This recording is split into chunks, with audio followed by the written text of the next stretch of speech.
Hello guys, कैसे हैं आप लोग। थोड़ी लंबी दूरी आपके और हमारे बीच हो गई क्योंकि कुछ विभागीय और कुछ फैमिली इमरजेंसी हमारे बीच में आ गई थी। तो चलिए कोई नहीं, मैं समय रहते आपके कोर्स को कंप्लीट करूँगी, ये मेरा वादा है। और आप लोग भी हमारे साथ बने रहे। तो चलिए आज की इस पिता पहचान क्लासेस में यूजीसी नेट जेआरएफ जून 2025 के सीरीज में आज मैं आपको बता रही हूँ पेपर 2 हिंदी यूनिट 1 का हमारा दोनों डे का कंप्लीट हो चुका है और आशा करती हूँ वो आपके लिए बहुत सहायक भी हुआ होगा। तो आज हम देखेंगे यूनिट 2 जो बहुत ही इम्पॉर्टेंट यूनिट है। ऐसे तो 10 यूनिट अपने आप में इम्पॉर्टेंट है, लेकिन इससे जो प्रश्न आते हैं उसको बहुत ही समझदारी और ध्यान से देखकर समझने की आवश्यकता है। यूनिट 2 हिंदी साहित्य का इतिहास। आज डे 1 में हम देखेंगे सबसे पहले इसका फुल सिलेबस, हिंदी साहित्य का इतिहास, हिंदी साहित्य इतिहास दर्शन, हिंदी साहित्य के इतिहास लेखन की पद्धतियाँ, तीसरा हिंदी साहित्य का काल विभाजन और नामकरण, चौथा भक्ति काल, रीतिकाल और आधुनिक काल। ठीक है, ये इसका फुल सिलेबस है। तो आज के इस वीडियो में हम जानेंगे, इसे मैंने 3 पार्ट में बांट दिया है ताकि आपको समझने में दिक्कत नहीं हो और वीडियो ज़्यादा लंबा ना बने, लेंदी ना बने। ठीक है, तो मैं पार्ट में ही आपको इसको समझाऊंगी और कंप्लीट जो नॉलेज है, कंप्लीट जो सिलेबस है, उसके बारे में एक एक चीज़ मैं आपको बताऊंगी। तो आज के इस डे 1 में हम जानेंगे इसका 2 हिंदी साहित्य इतिहास दर्शन क्या होता है और हिंदी साहित्य के इतिहास लेखन की पद्धतियाँ क्या है। तो चलिए स्टार्ट करते हैं इन दोनों मुख्य बिंदु के बारे में। हिंदी साहित्य इतिहास दर्शन, इतिहास से जुड़ी धारणाओं और मान्यताओं का अध्ययन करना। ठीक है, किसी चीज़ का इतिहास हो, चाहे साहित्य का हो या किसी भी क्षेत्र का हो, तो उससे जुड़ी धारणाओं और मान्यताओं का अध्ययन करना क्या कहलाता है? हिंदी साहित्य इतिहास दर्शन कहलाता है। साहित्य इतिहास लेखन में इतिहास दर्शन के 4 सूत्र माने जाते हैं, यानी कि जो साहित्य इतिहास लिखा जाता है उसका जो 4 सूत्र है उसको ध्यान में रख के लिखा जाता है, यानी प्रतिभा, परंपरा, युगीन परिवेश और मूल्य चेतना। यानी जिस भी लेखककार रचनाकार ने इसको लिखा है, इन 4 मुख्य सूत्रों को उन्होंने ध्यान में रखा। तो आपको ये बात याद रखनी है कि इतिहास दर्शन लेखन के 4 प्रमुख सूत्र हैं: प्रतिभा, परंपरा, युगीन परिवेश और मूल्य चेतना। प्रतिभा आप जान रहे हैं कि लिखने की प्रतिभा जो होनी चाहिए, उसमें परंपरा, किस परंपरा में लिखेंगे हम आगे देखेंगे, इसकी बृहद चर्चा मैं करूँगी आपसे कि किस परंपरा के रूप में उसे लिखा जाता है। युगीन परिवेश, उस युग का क्या परिवेश था, सामाजिक, सांस्कृतिक, आर्थिक, राजनीतिक क्या परिवेश था, उसको भी ध्यान में रख के लिखा जाता है। और मूल्य चेतना, नहीं, मूल्य चेतना का क्या तात्पर्य हुआ कि उस मतलब कि जो कालक्रम है या जो युग परिवेश है उसमें क्या मतलब मौलिक या चेतना थी, कि मतलब कि हमारे समाज की दृष्टि की क्या उदाहरण या क्या संदर्भ हमें उससे प्राप्त होता है। ठीक है, उस संदर्भ में इसकी चर्चा की जाती है। तो आगे देखिए, हिंदी साहित्य इतिहास दर्शन साहित्य को समझने का एक दृष्टिकोण है। अब आपको स्पष्ट हो गया होगा। यह इसके सामाजिक, सांस्कृतिक और ऐतिहासिक संदर्भों में समझने पर जोर देता है। साहित्य इतिहास की अवधारणा में साहित्य को कालक्रम में बांटने, विभिन्न धाराओं और साहित्यिक प्रवृत्तियों के संदर्भ में देखता है। ठीक है, अब आप साहित्य इतिहास को अच्छे से समझ गए होंगे। आचार्य नलिन विलोचन शर्मा ने साहित्य का इतिहास दर्शन नामक पुस्तक लिखा, जो हिंदी में साहित्य इतिहास लेखन के लिए एक महत्वपूर्ण योगदान है। ये बात भी आपको याद रखनी है। अब जो हमने आपको चर्चा की कि साहित्य इतिहास का जो लेखन होता है ये कालक्रम और विभिन्न धाराओं और साहित्यिक प्रवृत्तियों के संदर्भ के रूप में देखकर लिखा जाता है, तो उसी के अनुसार मैं आपको बता रही हूँ कि दोनों क्या चीज़ है। ठीक है। अब कालक्रम के आधार पर, यानी साहित्य इतिहास जो हम लिखेंगे उसकी जो अवधारणा है कि कालक्रम में बांटकर या विभिन्न धाराओं में बांटकर या उसकी क्या साहित्यिक प्रवृत्तियां हैं, वह हमें इससे समझ में आएगी। अब जैसे कालक्रम के आधार पर जो ये जो मैं बता रही हूँ वो सर्वमान्य मत है। ठीक है। आदिकाल, पूर्व मध्य काल, उत्तर मध्य काल और आधुनिक काल। ठीक है। ये कालक्रम में बांटा गया है। आदिकाल यानी पुराने काल के समय में, पूर्व मध्य काल, उत्तर मध्य काल यानी मध्य काल, जो कि 2 पार्ट में बटा हुआ है। जो पूर्व मध्य काल हमारा भक्ति काल कहलाता है और उत्तर मध्य काल हमारा रीति काल कहलाता है। ठीक है। और आधुनिक काल। ठीक है। मैंने यहाँ पर उसकी जो सीमाएं हैं, जो काल है उसको भी मैंने बताया हुआ है, यहाँ पर लिखा हुआ है। तो ध्यान से इसको आप या देख लीजिए और आपको इसी क्रम में याद रखना है। उसका कालक्रम भी आपको याद होना चाहिए। अब विभिन्न धाराओं के आधार पर आपसे प्रश्न पूछा जाएगा कि कालक्रम के आधार पर या किसके आधार पर साहित्य इतिहास लेखन है, नहीं, या किस धाराओं के आधार पर है, या साहित्यिक प्रवृत्तियां क्या होती है। तो ये चीज़ आपको पता होनी चाहिए। कालक्रम पूछेगा तो यानी आदिकाल, मध्यकाल, नहीं, आधुनिक काल, आदि आदि आदि। उसके फिर छोटे छोटे पार्ट्स होते हैं जो कि हम आगे देखेंगे। ठीक है। तो विभिन्न धाराओं के आधार पर एवं साहित्यिक प्रवृत्तियों के आधार पर हिंदी साहित्य इतिहास का वर्गीकरण इस प्रकार से किया जाता है। हमने कालक्रम में उसे बांटा। उसके बाद जो उस काल में कौन कौन सी धाराएं आई और कौन कौन सी साहित्य की प्रवृत्तियां हुई, उसका वर्णन हम धाराओं और साहित्यिक प्रवृत्ति के आधार पर देखते हैं। देखिए, आदिकाल, मध्यकाल, आधुनिक काल हमने ऊपर में देखा कि कालक्रम में बांटा गया। अब देखिए, आदिकाल में कौन कौन सी धाराएं और प्रवृत्तियां आई, मध्यकाल में कौन कौन सी धाराएं प्रवृत्तियां आई और आधुनिक काल में कौन कौन सी आई। इसी को हम क्या कहेंगे, धाराओं और साहित्यिक प्रवृत्तियों के आधार पर। अब आदिकाल को वीर गाथा काल भी कहा जाता है, क्योंकि उसमें बहुत सारे जो रचनाएं लिखी गई वीरों के वर्णन के रूप में लिखी गई। नहीं, युद्ध में राजाओं की जो वीरता युद्ध का प्रदर्शन करते थे उसके आधार पर, उनके जय घोष के आधार पर, तो उसे वीर गाथा काल भी कहा गया। उसमें सिद्ध साहित्य, नाथ साहित्य, जैन साहित्य, चारणी साहित्य, प्रकीर्णता साहित्य, अपभ्रंश काव्य और फुटकर रचनाएं लिखी गई। ठीक है। ये आदिकाल की साहित्यिक प्रवृत्तियां और धाराएं हैं। अब मध्यकाल जो मैंने अभी बताया तुरंत आपको कि 2 पार्ट में बटा था, भक्ति काल, रीति काल। भक्ति काल को पूर्व मध्यकाल कहा गया और रीति काल को उत्तर मध्यकाल कहा गया। उसमें देखिए अब प्रवृत्तियां और धाराएं, संत काव्य जिसको ज्ञानाश्रयी शाखा के रूप में हम आगे जब हम देखेंगे भक्ति काल, क्या कहते हैं, रीति काल और आधुनिक काल को, तो बृहद रूप से इसका वर्णन हम देखेंगे। अभी आप समझिए कि क्या चीज़ है। नहीं, संत काव्य जिसमें ज्ञानाश्रयी शाखा आई, सूफी प्रेमाश्रयी शाखा, रामाश्रयी, कृष्णाश्रयी हम जान रहे हैं, और फुटकर रचनाएं भक्ति काल में हमारे सामने प्रस्तुत हुई। रीति काल में रीतिबद्ध कविताएं, रीति सिद्ध कविताएं और रीति मुक्त कविताएं हमारे सामने आई विभिन्न धाराओं के रूप में। आधुनिक काल में भी देखिए बहुत सारी साहित्यिक प्रवृत्तियां आई, धाराएं आई।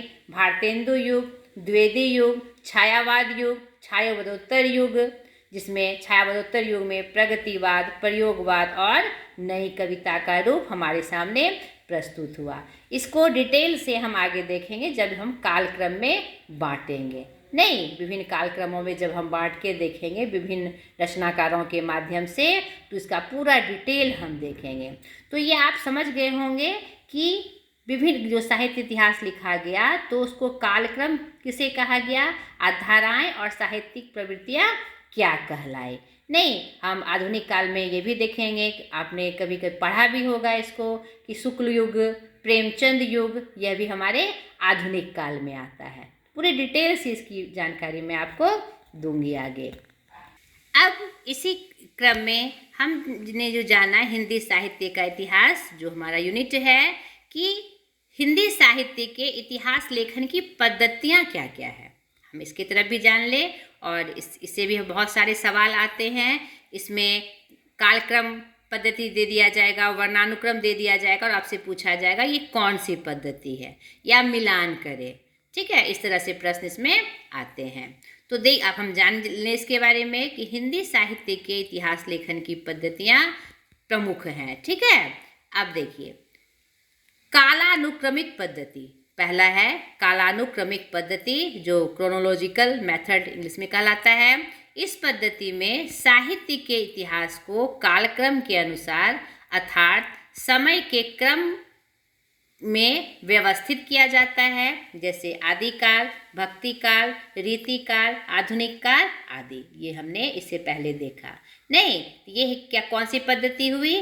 कालानुक्रमिक पद्धति।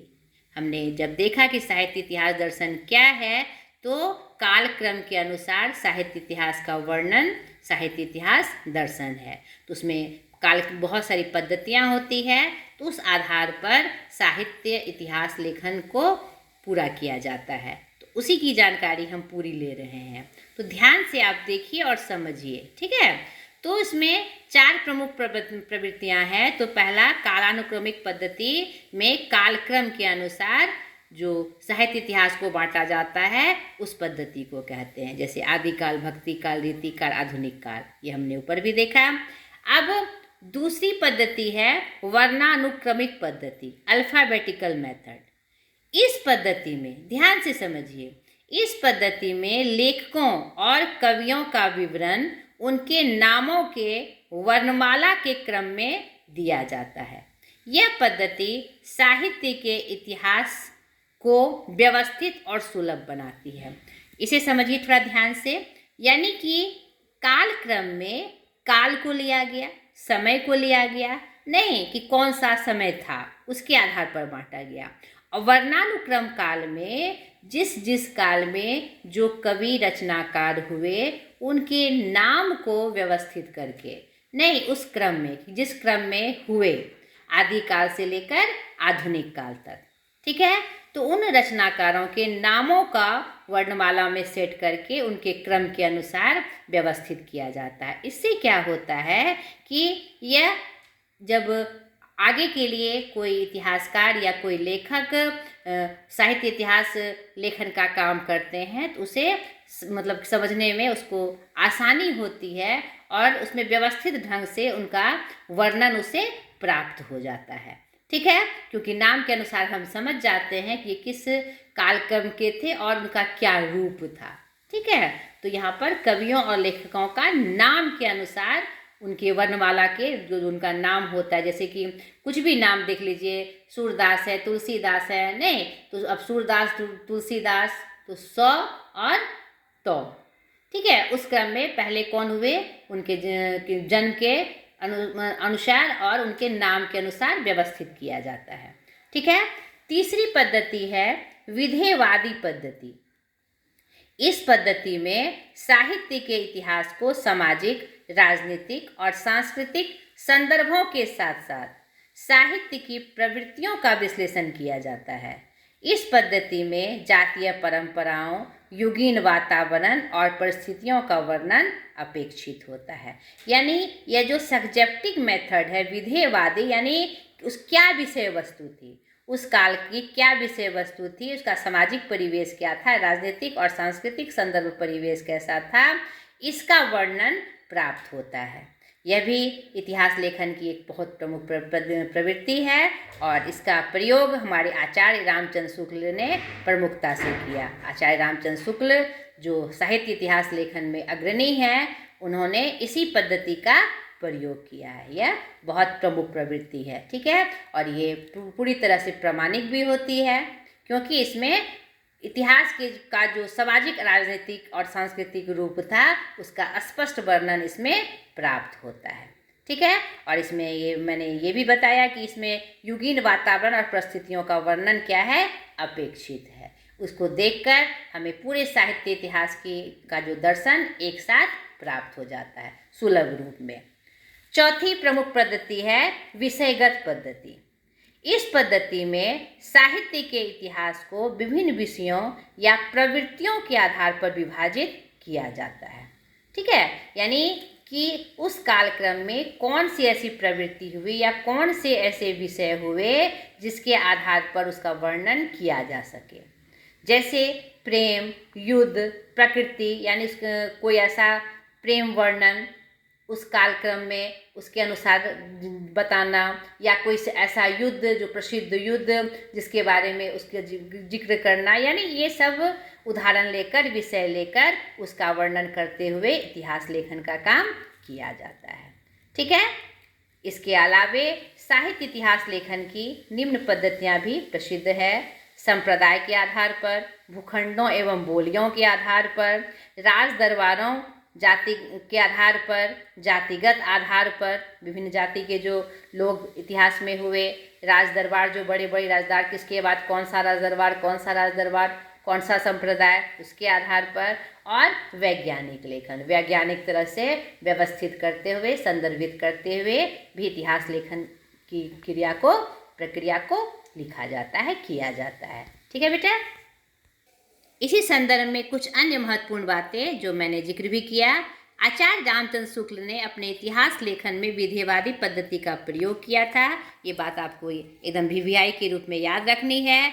हिंदी साहित्य के इतिहास लेखन में काल विभाजन की समस्या भी है, क्योंकि साहित्य के विकासशील प्रकृति के कारण कोई भी काल विभाजन अंतिम सत्य नहीं हो सकता।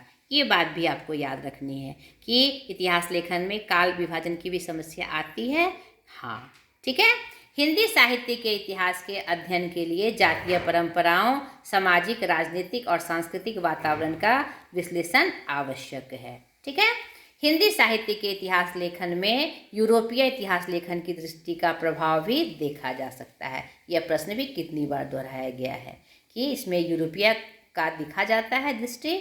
तो हाँ, बिल्कुल, हिंदी साहित्य का इतिहास अत्यंत विस्तृत और प्राचीन है। अब इसी क्रम में हम जानेंगे हिंदी साहित्य इतिहास की परंपरा। ये बहुत इंपॉर्टेंट पॉइंट है हमारे इस यूनिट का, तो ध्यान से समझिए। यद्यपि 19वीं सदी के पूर्व विभिन्न कवियों और लेखकों द्वारा अनेक ऐसे ग्रंथों की रचना हो चुकी थी जिसमें हिंदी के विभिन्न कवियों के जीवन वृत्त एवं कृतित्व का परिचय दिया गया है, जैसे 84 वैष्णव की वार्ता, 252 वैष्णव की वार्ता, भक्तमाल, कविमाला, कालिदास हजारा आदि। किंतु उसमें कालक्रम एवं संत संबंध आदि का अभाव होने के कारण उन्हें इतिहास की संज्ञा नहीं दी जा सकती है। यानी ये सब जो रचना हुई इसमें कालक्रम और सत्संबंध का अभाव था। ठीक है, इतिहास लेखन की जो का क्रम होता है या इतिहास लेखन की जो परंपरा है, अवधारणा है, उसमें कुछ चीज़ों का जो प्रामाणिक रूप से वर्णन एकदम अनिवार्य होता है। ठीक है, इसीलिए उन्हें इतिहास की संज्ञा नहीं दी गई। वस्तुतः अब तक जानकारी के अनुसार हिंदी साहित्य के इतिहास लेखन का सबसे पहला प्रयास एक फ्रेंच विद्वान गार्सा द तांसी को ही समझा जाता है। ठीक है, अब क्रम से हम जाने ये हिंदी साहित्य इतिहास की जो रचना है उसे आप देख लीजिए एकदम क्रम से। पहला, गार्सा द तांसी जो फ्रेंच विद्वान थे, इन्होंने इस्तवार दलाली लित्यूर एंदुई हिंदुस्तानी फ्रेंच भाषा में लिखा। इसका प्रकाशक the oriental translation committee Ireland था। हिंदी में इसका अनुवाद किया लक्ष्मी सागर वाजपेयी जी ने। तो ये बहुत सब सारे जो पॉइंट्स मैं बता रही हूँ बहुत इम्पॉर्टेंट, आपको एमसीक्यू के रूप में से याद रखना है।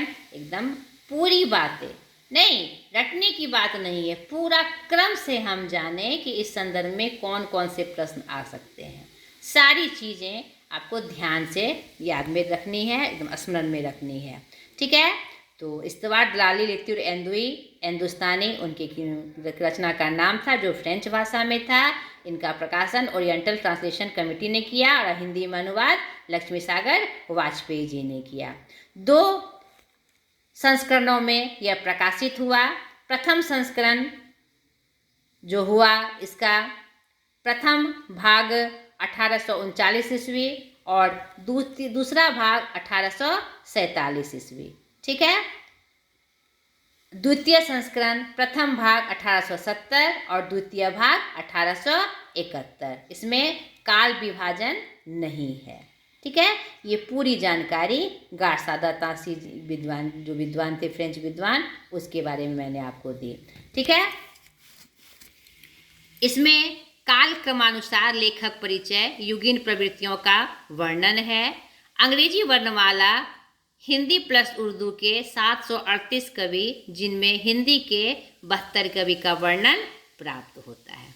ठीक है, दूसरे हिंदी साहित्य के जो इतिहासकार हुए, उसमें प्रमुख नाम शिव सिंह सेंगर जी का आता है, जिन्होंने शिव सिंह सरोज लिखा।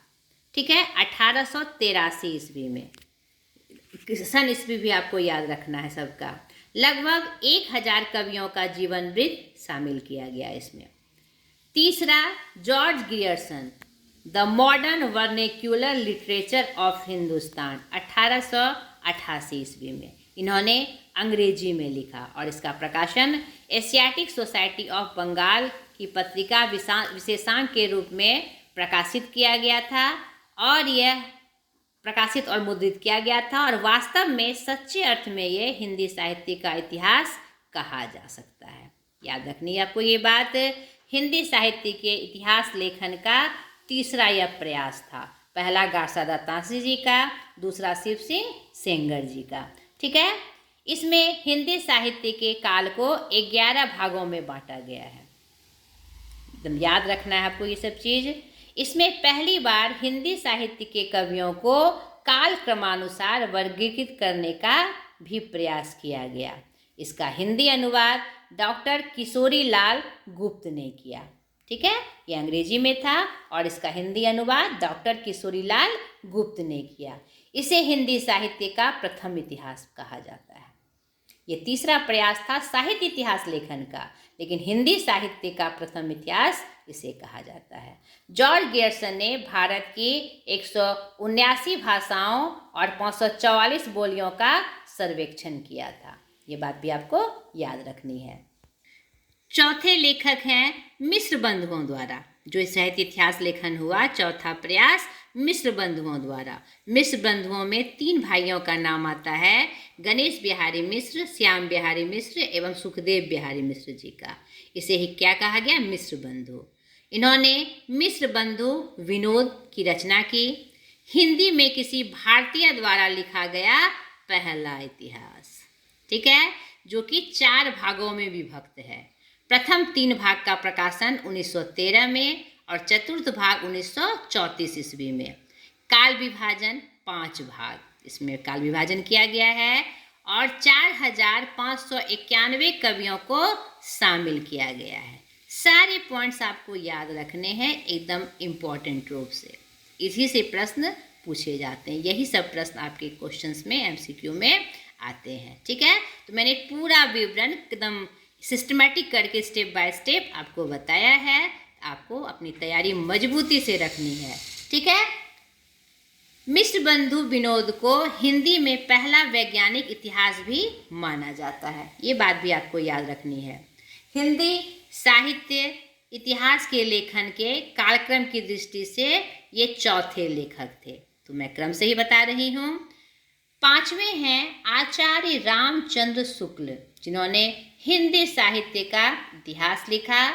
इसका प्रकाशन वर्ष 1929 मूलतः नागरिक प्रचारणी सभा द्वारा प्रकाशित हिंदी शब्द सागर की भूमिका के रूप में इसे लिखा गया था, जिसे आगे परिवर्धित एवं विस्तृत करके स्वतंत्र पुस्तक का रूप दे दिया गया, हिंदी साहित्य का इतिहास। ठीक है, हिंदी साहित्य के इतिहास को 4 कालों में बांटा गया है, आदिकाल, भक्तिकाल, रीतिकाल, आधुनिक काल, और यही सर्वमान्य मत के रूप में हमारे साहित्य इतिहास में प्रमाणिक है। ठीक है, छठे हैं आचार्य हजारी प्रसाद द्विवेदी जी।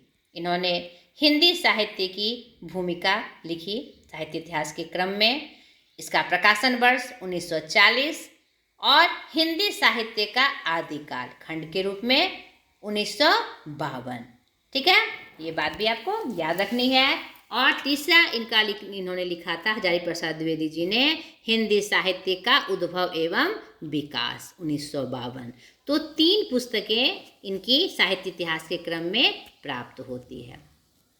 सातवें लेखक हैं डॉक्टर राम कुमार वर्मा, जिन्होंने हिंदी साहित्य का आलोचनात्मक इतिहास लिखा 1938 ईस्वी में, जिसमें 693 ईस्वी से 1693 ईस्वी तक की कालावधि को ही लिया गया है। ये बात भी आपको VVI के रूप में याद रखनी है, ये बहुत बार प्रश्न दोहराया गया है। संपूर्ण ग्रंथ को 7 प्रकरणों में विभक्त किया गया। सामान्यतः रामचंद्र शुक्ल के ही वर्गीकरण का अनुसरण इन्होंने किया है। ठीक है, आगे जब हम कालक्रम देखेंगे सेकंड डे में तो इसकी पूरी जानकारी आपको प्राप्त हो जाएगी। 8वें लेखक हैं नागरी प्रचारणी सभा द्वारा हिंदी साहित्य का वृहत इतिहास, जो 1957 से 1984 में ख़त्म हुआ। ठीक है, और पृष्ठ लगभग 9000, 16 खंडों में प्रकाशित है ये नागरी प्रचारणी सभा द्वारा। इसमें 1960 तक की अवधि से पहले के हिंदी साहित्य के विस्तार को शामिल किया गया है। अनेकों विद्वानों द्वारा लिखित या संपादित वृहत साहित्य इतिहास ग्रंथ है ये। 9वें लेखक हैं डॉक्टर धीरेन्द्र वर्मा, जिन्होंने हिंदी साहित्य लिखा। 10वें बाबू श्याम सुंदर दास, हिंदी भाषा और साहित्य 1930 ईस्वी।